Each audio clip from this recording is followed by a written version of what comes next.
How's everybody doing? Okay.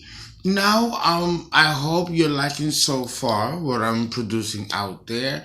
Today, we are going to talk about incompatibility of signs, and we are going to talk about the incompatibility of Sagittarius and Taurus, fixed earth and mutable fire. Now, automatically, we're jumping right in. Oh, it's a lot to cover with this combination. A lot. Okay, so no, we have to really jump right in because it's a lot of work, it's a lot of material to cover, and I just did not know what to select and what to deselect as far as sharing with you, because 25 minutes for part one and 25 minutes for part two barely does it any justice. I try to give you a lot for 25 minutes, part one and two. And we're talking about the switching the different relationship dynamics, man, woman, man, different, it's a lot of work. Absolutely a lot of work. And remember, it's 144 combinations, and it's really more than 340 something combinations because we got to do part one and part two, and then we got to do, compatible and incompatibility of signs. That's another group category. So it ends up being almost over 400 videos, But let me tell you, once I get all that done, and I will get it done, there isn't anything you don't need to know about astrology and the 12 signs of the zodiac.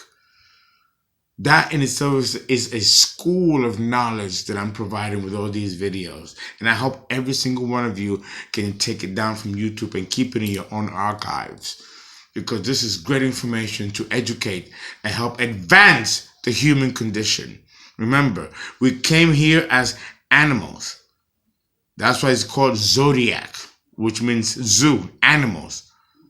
We've come here in animal form so that we can go back to God as pure gods ourselves. That is the alchemy and the evolutionary intent for us being here.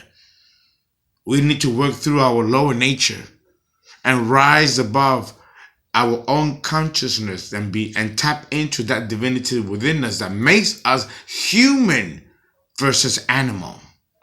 And then the next step after that is to become gods and be liberated of this matter that we're in. Understand why I am doing this.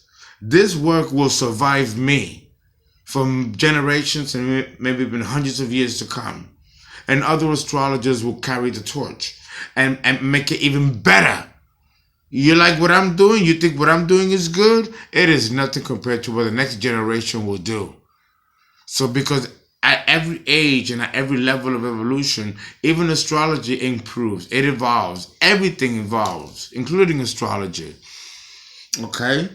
The astrologers of tomorrow will not be teaching astrology the way I'm teaching it now to you, because it will have evolved since then. You understand what I'm saying?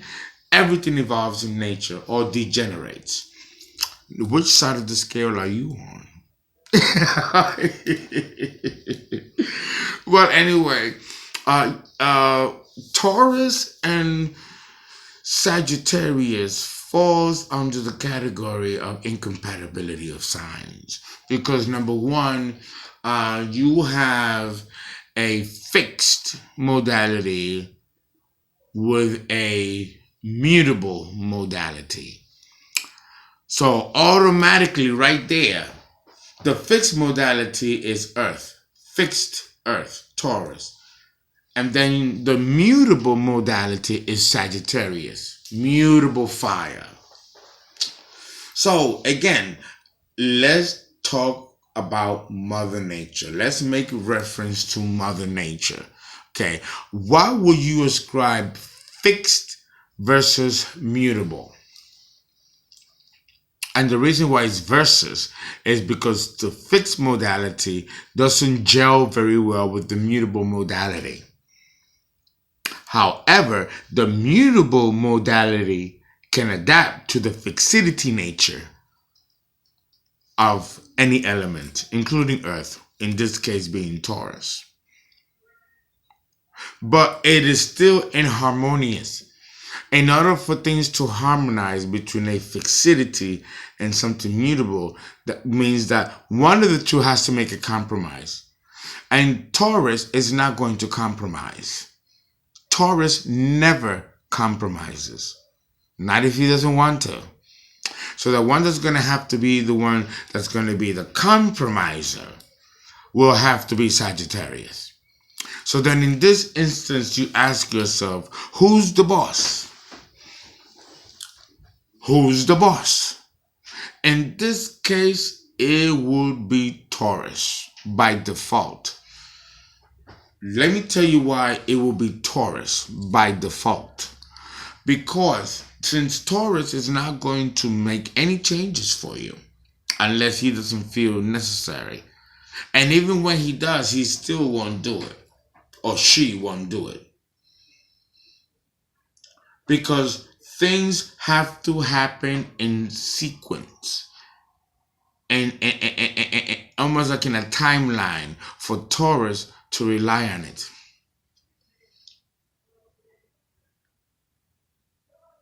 You see, if Taurus, let's say, wants to move to another, let's say Sagittarius and Taurus are having a conversation.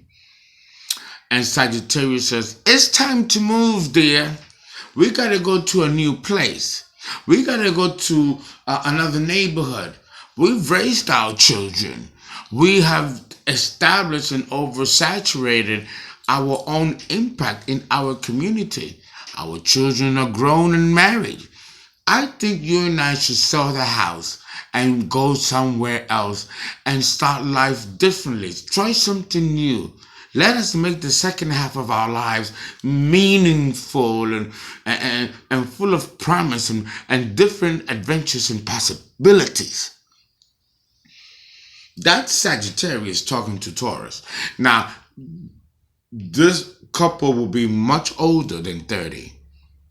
But had we presented the same scenario with that same couple below age 30, would the conversation still run the way I just presented it, like someone who was older, a couple who was older?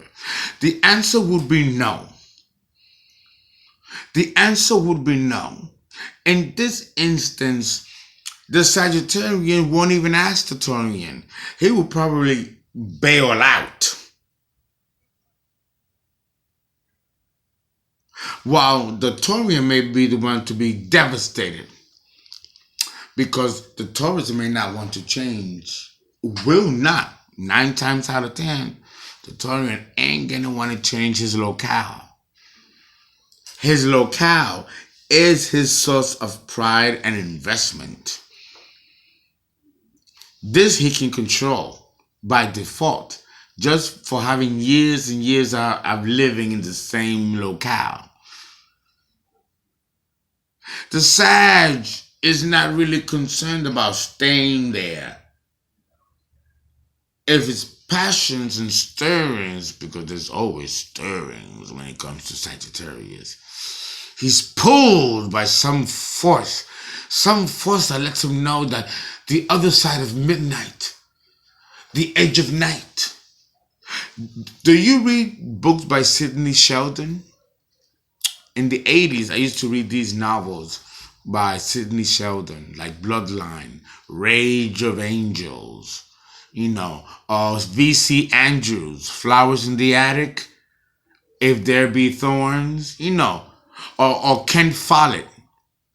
I used to love reading books by Kent Follett, okay? Eye of the Needle, The Girl from the Sea of Cortez, The Lifetime of Notre Dame. Wonderful works of literature. That's the mind of Sagittarius. Oh my God, Lord, give us strength. What? I got Mars in Sagittarius in my own birth chart. And let me tell you, oh God, I can write diaries of all the fantasies that I lived in my head, all the mystical places I visited in my mind, and they were just as real as the real tangible reality right here, right now. Oh my God, man. I'm almost getting emotional and teary because it's so fucking beautiful and real. That's Sagittarius. Sagittarius. It's what's out there. Have you ever been in a classroom and the teacher is teaching, and he just like there, like just looking at the window, just looking at the skyline, looking at the planes fly by, and you're just waiting for the period to be over so that you can go to lunch, what I'm saying, like first period, third period, high school, you remember. And he's just like there. I used to be that guy that would be there I would always choose the corner. In the classroom by the window. And I would be very bored, like in economics class or history. I'd be, never history. I love history. Let's say it's some bullshit class. And I'm there just like looking out the window. And I'm looking at the plane. I'm like, I wonder where that plane is going. I wonder who's in that plane. I wonder if the place is beautiful and exotic. How would it be like to be on that plane, just going out there?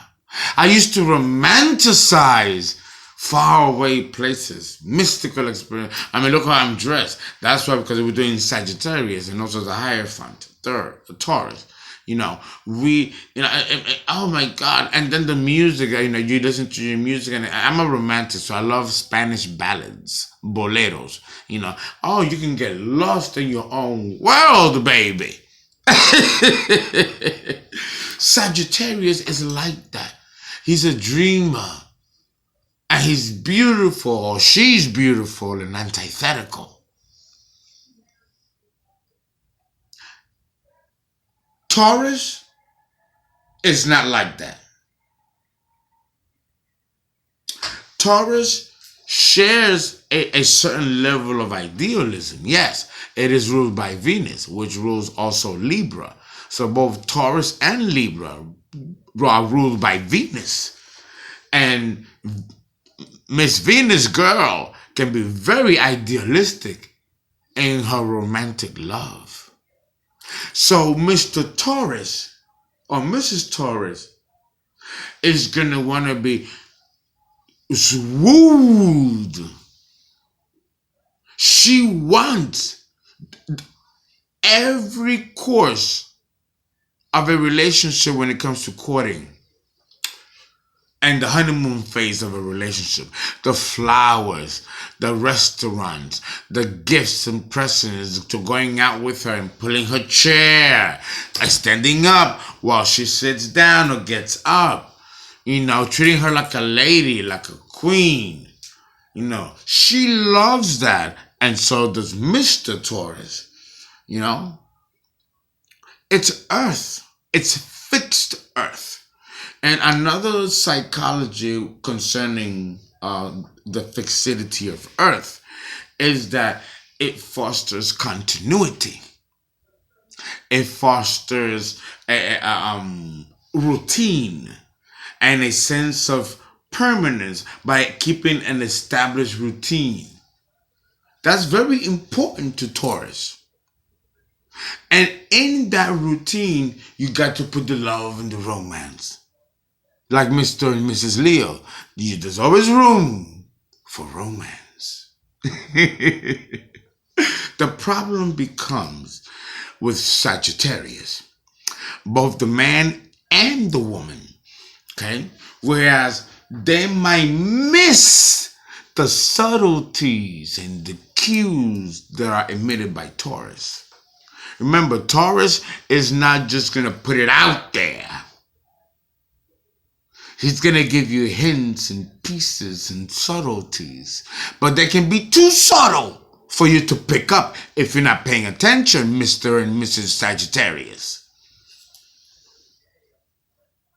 You can miss the wrong cue. And that can send the wrong signal to Mr. and Mrs. Taurus. And they may think that you don't care or you don't give a shit. And if you are careless and you didn't know, then you must not be at the level of maturity where you should know. And that in itself becomes another disappointment for Mr. and Mrs. Taurus. So then they might decide that you are not ready to be in a serious relationship, which requires paying attention and being considerate and engaging in equal exchange, but also in a level that can allow each person to understand each other, each according to their own understanding. But that too can present a problem, because and this is especially true if you're dealing with the Sagittarius Taurus younger, before age 30, where they're still in the path of self-discovery, before they even have a chance or even know what it is to discover the other person and then build something. That really happens much older, unless the individual birth chart confers otherwise. But you see, you have to understand that Sagittarius, although she or he will always be well-intentioned and well-meaning, that doesn't mean that they are the most attentive when it comes to details of the zodiac.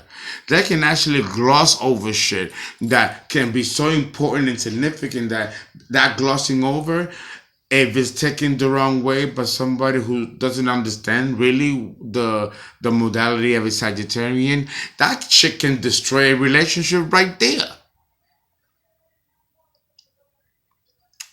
But then again, if the Sag really does care, he or she, they will have to calm down their energies enough for them to pay attention.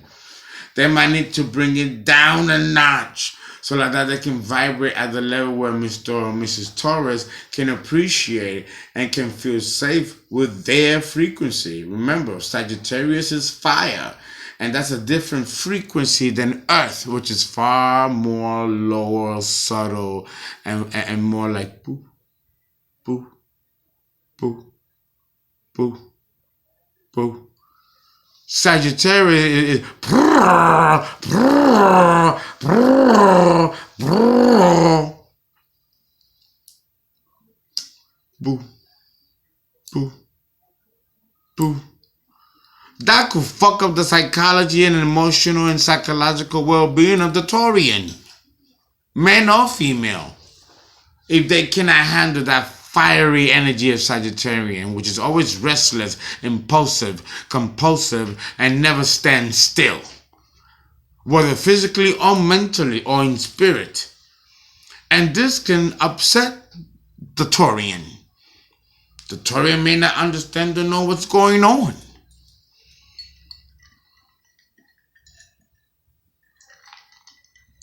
What in nature resembles or reflects that? If we had to attribute it to something in nature, what would we attribute Sagittarius, mutable fire, and Taurus, fixed earth? The answer should come to you right out of the top of your head. But I'll tell it to you if you don't know it. It is a volcano. A volcano. Volcano, it's Earth, it's Taurus, it's fixed, and we got plenty of volcanoes in our planet. We got volcanoes in the moon. We got volcanoes in Venus. Okay? And then, of course, the fire that comes out. Even if it's not fire, of course, it's magma or lava. But even if it's not magma or lava, it's just smoke, like Mount St. Helens, which erupted in 1980. And it sent plumes 3 miles up into the atmosphere from Washington State. Do you remember that? Google it. Mount St. Helens, 1980. There was no fire, but it was a lot of ash. A lot of plumes. That is also symbolic of fire. Because if there is smoke, there's gotta be fire.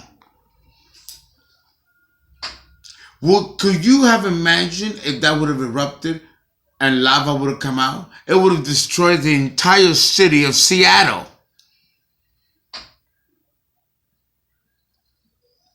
Understand the ferocity and the monstrosity and fiery nature of a volcano. We got a couple. Well, Yellowstone National Park, right here in our continental United States, not close. We got volcanoes there, and we got geysers out there that act like volcanic emissions. You know, it's a tick tick boom type of situation in Yellowstone National Park because that is an active volcano. If you didn't know. And that can like boom at any time. You don't know. Mount St. Helens might burst again. In fact, she's due. She's due. So that means that there's a lot of reservoir of raw energy embedded in this couple that share that signature, Sagittarius and Taurus.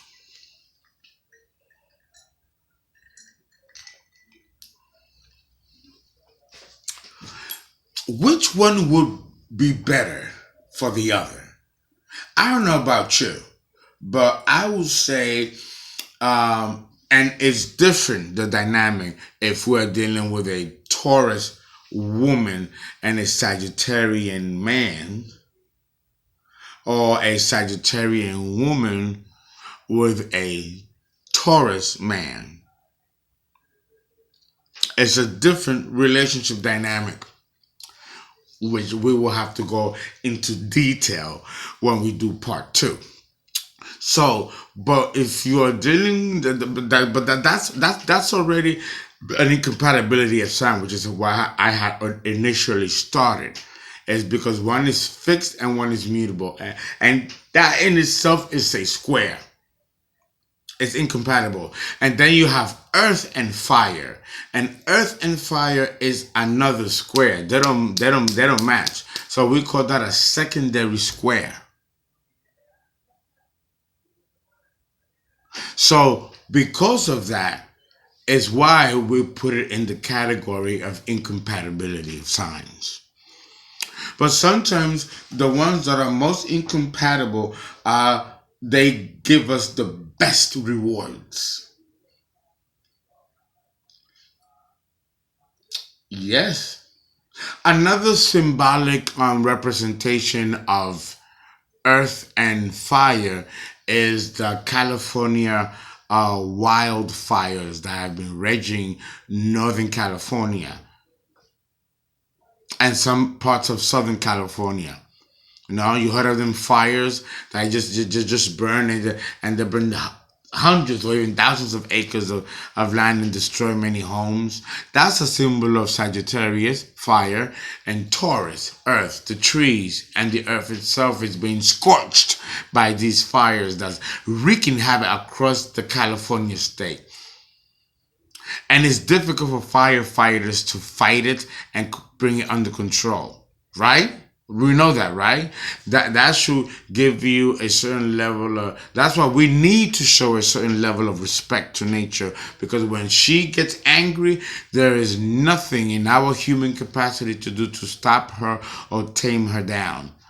The entire state of California is in serious danger of burning to the ground when these fires get out of control if they're under the right set of conditions. So that same dichotomy we can apply to the human ego and personality of a couple that's a Sagittarian and a Taurian. Because what that means that on a positive level, these people can create fire underwater, and their passion for each other and their passion for themselves and conviction for themselves can create such a Rock of Gibraltar type of union that they will be unstoppable, inseparable. They will be a tank. If I have to compare these two people together to an inanimate object, it will be a tank. And a tank is tough to crack Okay, and you make some of the best metals and steels by forging metal into fire. That's another Sagittarian Earth combination. So know that this is powerful stuff. And we're done with part 1.